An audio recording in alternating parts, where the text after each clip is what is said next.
আসসালামু আলাইকুম। আজকের এই ভিডিওতে আমি একজন নারীর মাসিক চক্রের কোন সময়টাকে সেফ পিরিয়ড এবং কোন সময়টাকে আনসেফ পিরিয়ড বলা হয় সেই সম্পর্কে একটু দেখানোর চেষ্টা করব। অর্থাৎ কোন সময়টাকে নিরাপদ সময় এবং কোন সময়টাকে অনিরাপদ সময় বলে সেই বিষয়টাই একটু বোঝানোর চেষ্টা করব।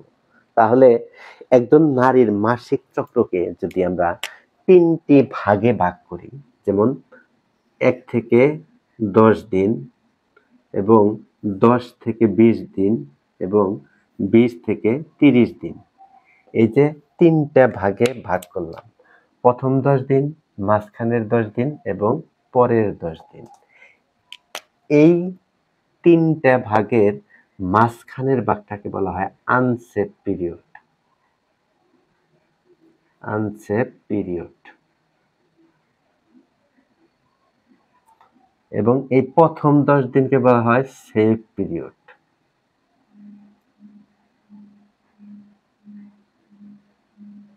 সেফ পিরিয়ড এবং পরের ১০ দিন অর্থাৎ ২০তম দিন থেকে ৩০তম দিন এটাকে বলা হয় সেফ পিরিয়ড। Safe period.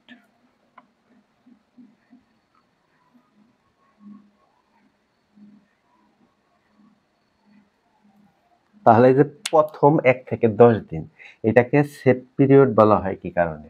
এই ১ থেকে ১০তম দিনের মধ্যে যদি যৌন সহবাস করে তাহলে বাচ্চা ধরার সম্ভাবনা খুবই কম এবং ২০ থেকে ৩০তম দিন মানে এই ১০ দিন হচ্ছে যে বাচ্চা ধরার সম্ভাবনা খুবই কম।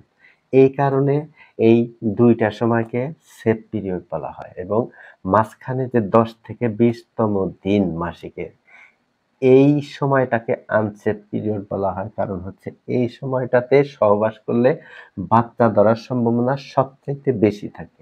এই কারণে এই মাঝখানের সময়টাকে আনসেফ পিরিয়ড এবং ২ পাশের ১০ দিনকে সেফ পিরিয়ড বলা হয়। এখন এই ১০ দিনকে সেফ পিরিয়ড এবং এই ১০ দিনকে সেফ পিরিয়ড কেন বলা হয় এবং মাঝখানের ১০ দিনকে আনসেফ পিরিয়ড বলার কারণ কি? এর মধ্যে যুক্তিকতা কি? সেই বিষয়টা যদি দেখি আমরা তাহলে একটা মাসিক চক্রের আমরা জানি একটা মাসিক চক্রকে ৪ টি ভাগে ভাগ করা যায়। ১ম হচ্ছে ব্লিডিং ফেজ, তারপরে হচ্ছে ফলিকুলার ডেভেলপমেন্ট ফেজ, তারপরে হচ্ছে ওভিউলেশন ফেজ, তারপর হচ্ছে সিক্রেটরি ফেজ। তাহলে ১ম ফেজ হচ্ছে ব্লিডিং ফেজ।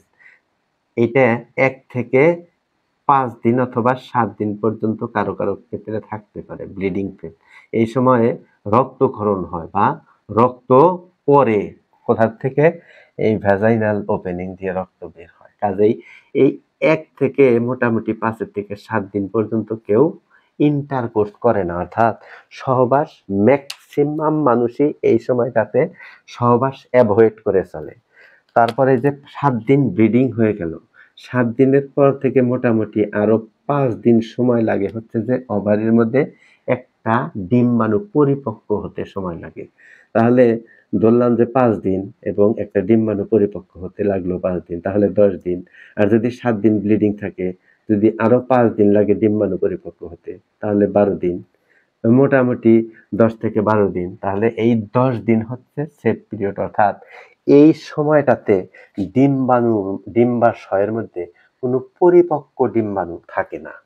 এখন পরিপক্ক ডিম্বাণু যদি না থাকে তাহলে শুক্রাণু যদি এখানে আসেও তাহলে জাইগোটের সৃষ্টি হয় না, অর্থাৎ ডিম্বাণুর শুক্রাণুর মিলনের ফলেই একটা জাইগোট তৈরি হয়।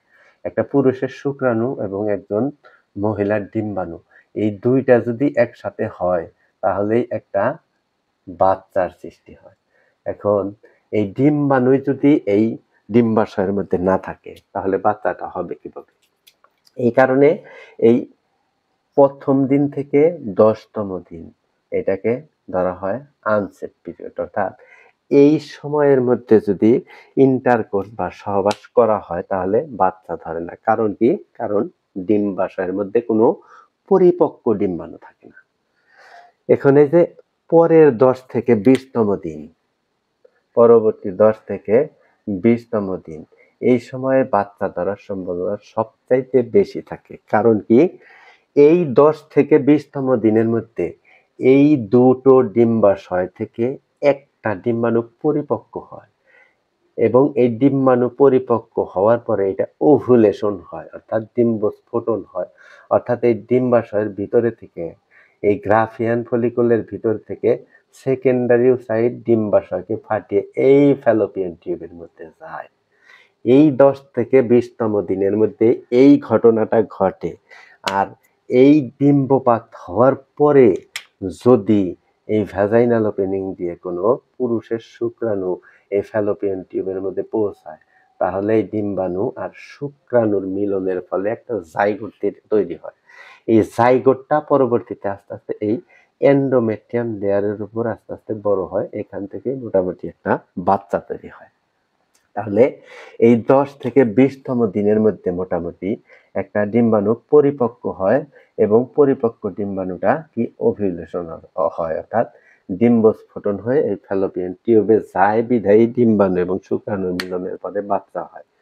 কাজেই এই 10 থেকে 20তম দিন হচ্ছে আনসেফ পিরিয়ড বলা হয়। আনসেফ অর্থাৎ এই সময়ে যদি কেউ যৌন মিলন করে, আনসেফ পিরিয়ড, এই সময়ে যদি কেউ যৌন মিলন করে তাহলে বাচ্চা ধরার সম্ভাবনা সবচাইতে বেশি থাকে। এই কারণে এই 10 থেকে 20তম দিনকে আনসেফ পিরিয়ড বলা হয়।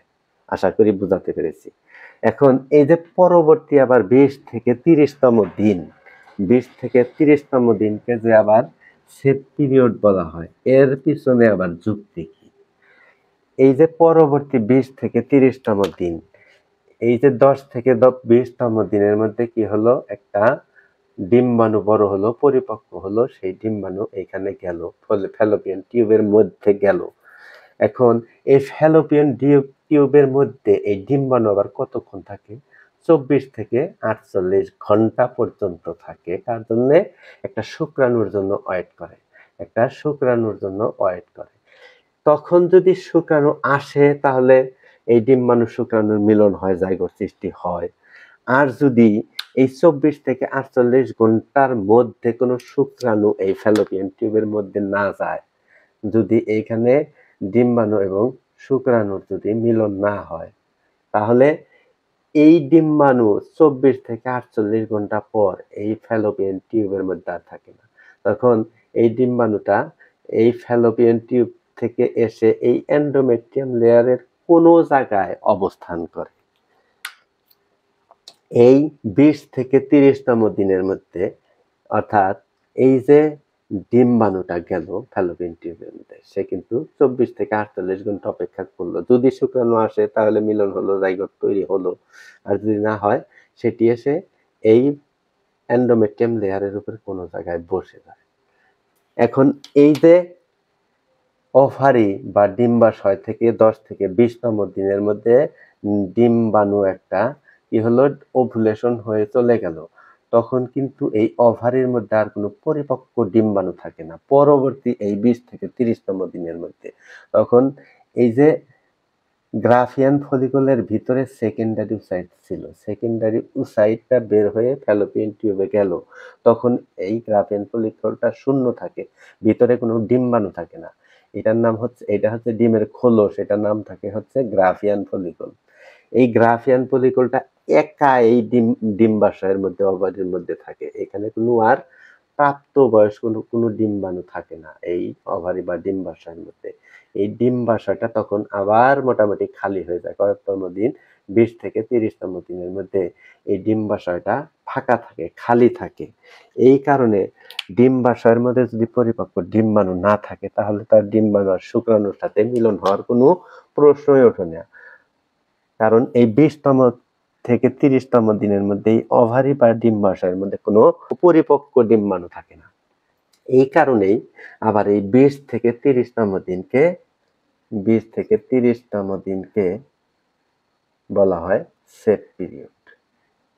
সেফ পিরিয়ড, কারণ এই সময়ের মধ্যেও ডিম্বাশয়ের মধ্যে কোনো পরিপক্ক কোনো ডিম্বাণু থাকে না।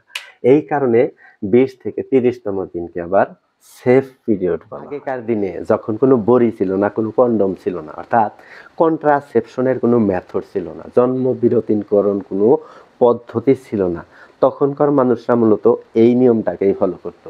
এই যে সেফ পিরিয়ড এবং আনসেফ পিরিয়ড, এটা হচ্ছে ন্যাচারাল মেথড, প্রাকৃতিক একটি পদ্ধতি, যে একটা মাসিক চক্রের কোন সময় আসলে সেফ পিরিয়ড এবং কোন সময় আনসেফ পিরিয়ড, কোন সময়টাতে যৌন মিলন করলে বাচ্চা ধরে এবং কোন সময়টাতে যৌন মিলন করলে বাচ্চা ধরে না। এই নিয়মটাই মূলত পূর্বপুরুষেরা ফলো করতো বা অনুসরণ করত, যে এই সময়টাতে আসলে যদি আমরা যৌন মিলন করি তাহলে বাচ্চা হওয়ার সম্ভাবনা সবচেয়ে বেশি, এবং এই সময়টাতে যদি যৌন মিলন না করি তাহলে বাচ্চা ধরার সম্ভাবনা নাই।